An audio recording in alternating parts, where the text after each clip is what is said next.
président américain Barack Obama a quitté le Kenya pour l'Éthiopie dimanche après-midi après une visite de 2 jours consacrée aux questions de sécurité, d'économie et de droits de l'homme. Le principal opposant guinéen, Cellou Dalein Diallo, a été désigné hier candidat de son parti à l'élection présidentielle d'octobre prochain. C'était lors du congrès tenu par son parti à Conakry. Scandale financier au Bénin, plusieurs cadres du ministère de l'énergie et de l'eau et des opérateurs économiques sont pointés du doigt dans le détournement d'une somme de 2,6 milliards de francs CFA.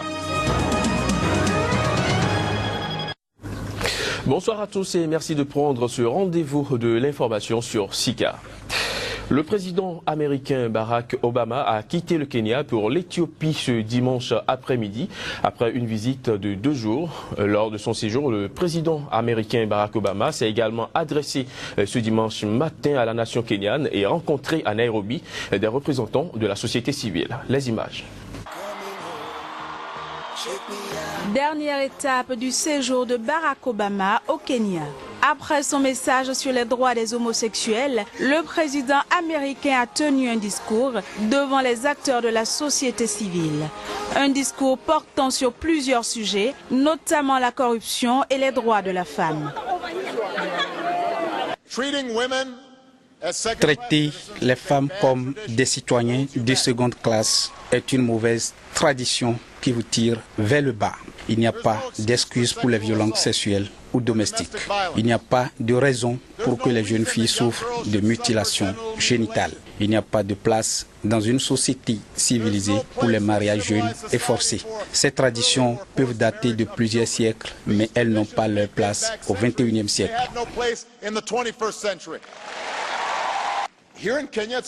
Ici, au Kenya, il est temps de changer les habitudes et casser résolument ce cycle parce que la corruption freine tous les aspects de la vie économique et civile.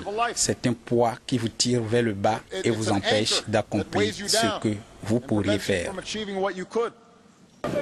Un message qui n'a pas laissé l'auditoire indifférent. J'aime ce qu'il a dit au sujet des filles, que nous devons nous éduquer, qu'on ne doit pas être relégué au second rang. On doit être au premier rang parce qu'on peut tirer profit de tout ce que l'on fait. Le locataire de la Maison Blanche a quitté le Kenya dimanche après-midi pour poursuivre sa tournée africaine. Prochaine étape, l'Éthiopie, où Barack Obama sera le premier président américain en exercice à effectuer une visite officielle. Le principal opposant guinéen, Cellou Dalein Diallo, a été désigné candidat de son parti à l'élection présidentielle d'octobre prochain. C'était lors du congrès de 72 heures tenu par son parti, l'Union des forces démocratiques de Guinée, UFDG.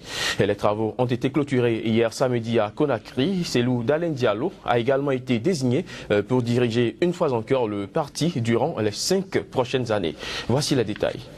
Le principal opposant guinéen, Cellou Dalein Diallo, a été plébiscité comme président de son parti, l'Union des forces démocratiques de Guinée, et candidat à la présidence de la République.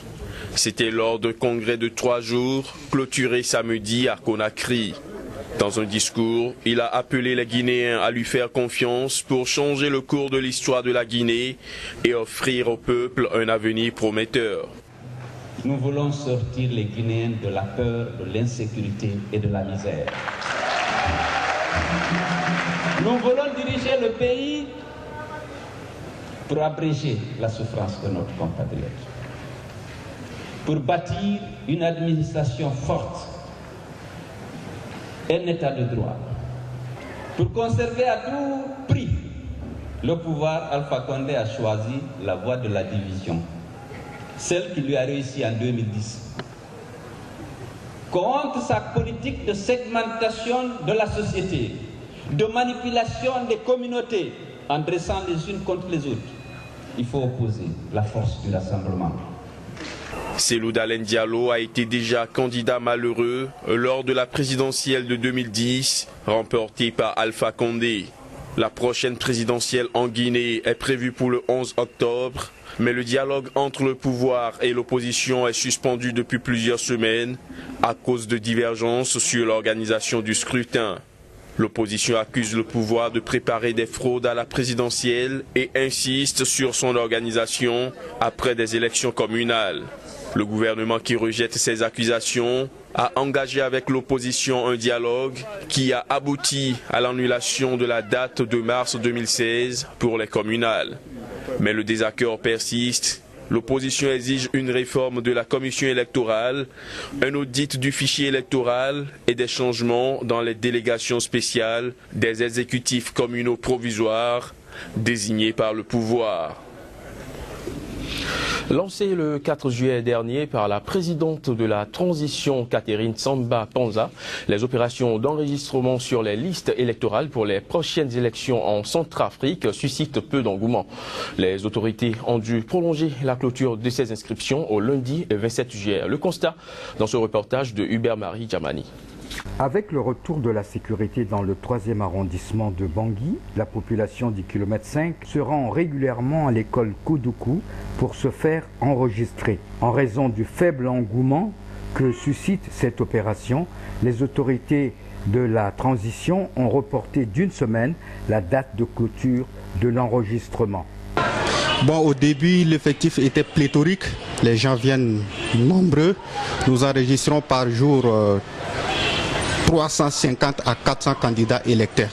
Et actuellement, l'effectif diminue. On a encore prorogé une semaine sur les 15 jours prévus pour l'enrôlement des candidats électeurs. Vous constatez avec nous que les gens viennent rarement. Les prochaines échéances électorales mettront fin à la transition, ce qui devrait permettre à la Centrafrique de retrouver la voie de la légalité constitutionnelle. Je suis une citoyenne, il fallait que je rende mon devoir de citoyenne. Les élections législatives et présidentielles auront lieu en octobre et novembre 2015. Pour respecter les délais, l'autorité nationale des élections, ANE, est à pied d'œuvre à travers ses démembrements dans les arrondissements de Bangui. Je peux dire que ces inscriptions se passent dans des parfaites conditions. Vous savez, dans notre pays-là, auparavant, on dit que c'est les élections qui sont mal organisées, qui amènent toujours des troubles. Mais cette année, je crois, c'est bon, je dis, dans l'ensemble. Les Centrafricains veulent tourner la page. Alors, dans les 8 arrondissements de Bangui, on ne pense qu'à la paix, corollaire du développement. En bref, à présent, en Somalie, les insurgés islamistes Shebab ont revendiqué ce dimanche l'assassinat d'un député hier samedi à Mogadiscio. L'incident s'est produit quelques heures après les propos du président américain Barack Obama qui affirmait que le groupe était affaibli. Le député Abdoulaye Hussein Mohamoud qui se déplaçait dans un quartier sud de la capitale somalienne lorsque les assaillants lui ont tendu une embuscade pour l'abattre, ainsi que ses 2 gardes du corps et son chauffeur avant de prendre la fuite. Dans un communiqué, les Shebab affiliés à Al-Qaïda ont revendiqué l'assassinat et ont ajouté qu'ils continueraient à cibler les parlementaires. Le Cameroun a été la cible samedi soir d'un nouvel attentat perpétré par une kamikaze adolescente et qui a fait au moins 20 morts dans la ville de Maroua dans l'extrême nord du pays. Précisons que cette ville a déjà été frappée mercredi dernier par une double attaque meurtrière portant la marque des islamistes nigérians de Boko Haram. Déjà frappée mercredi dernier par une double attaque meurtrière portant la marque de Boko Haram, le Cameroun a été la cible samedi soir d'un nouvel attentat perpétré par une kamikaze adolescente.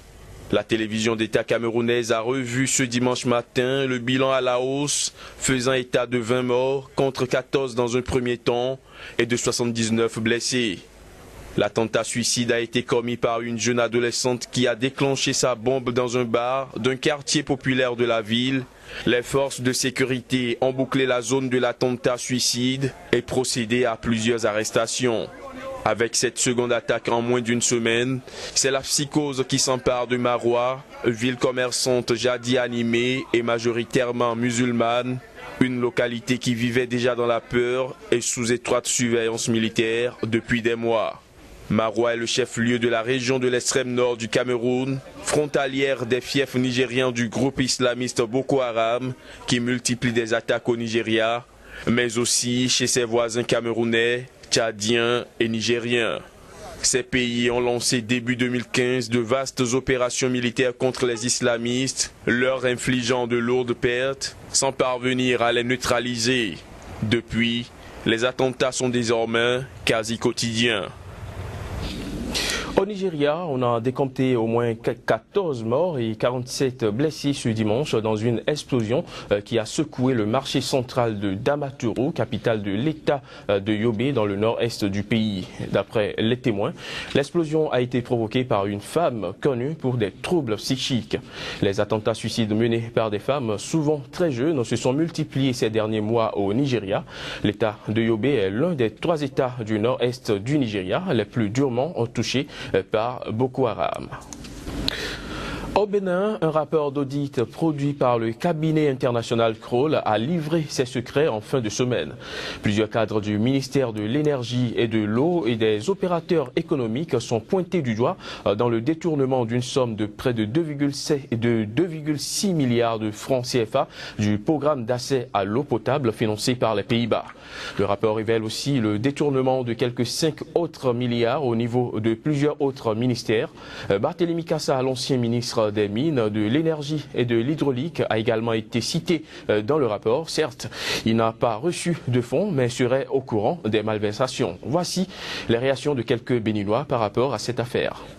C'est vraiment dommage. Il faut que les mises en cause soient véritablement punies et qu'on leur fasse rendre gorge.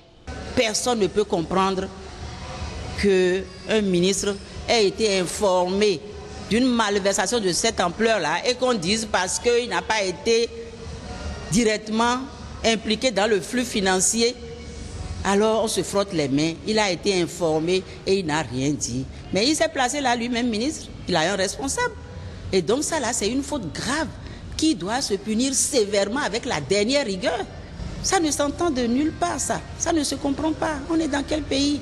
De l'argent pour donner de l'eau aux gens et ils restent dans ce petit ministère-là et ils se partagent l'argent. Ces gros bandits-là, on ne doit pas les laisser en vie. Si on le fait à 2, 3 personnes aujourd'hui, vous allez voir, la lutte contre la corruption là, va aller tout droit. Personne ne se gênera désormais. Mais faire comme Yahi fait là.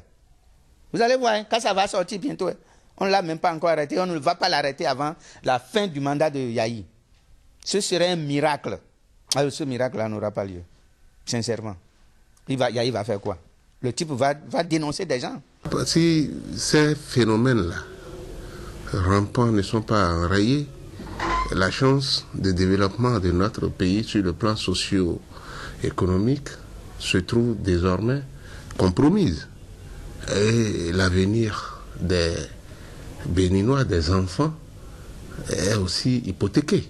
Le ministre de la Justice doit prendre ses dispositions, engager la procédure avec des huissiers de justice pour qu'on identifie tout de suite les biens appartenant à ceux-là. Parce qu'il faut rendre gorge. Deuxièmement, il y a un ministre qui est impliqué. Il est présumé jusqu'à présent, nous sommes d'accord. Mais c'est le premier test pour notre Assemblée nationale. Ils n'ont qu'à lui enlever l'humilité, comme on le dit. Il faut appeler chaque chose par son nom. Pour qu'il aille répondre de ses actes devant la justice. S'il y a la corruption dans un pays, ce pays ne peut jamais se développer. Mais c'est une réalité. Si 1 ou 2, 3 personnes peuvent détourner 8 milliards qui est destiné pour donner de l'eau à boire à des milliers de personnes. Alors où est-ce que vous allez parler de développement? Le développement ne peut jamais exister. Ce sera tout pour cette édition. Merci de l'avoir suivi.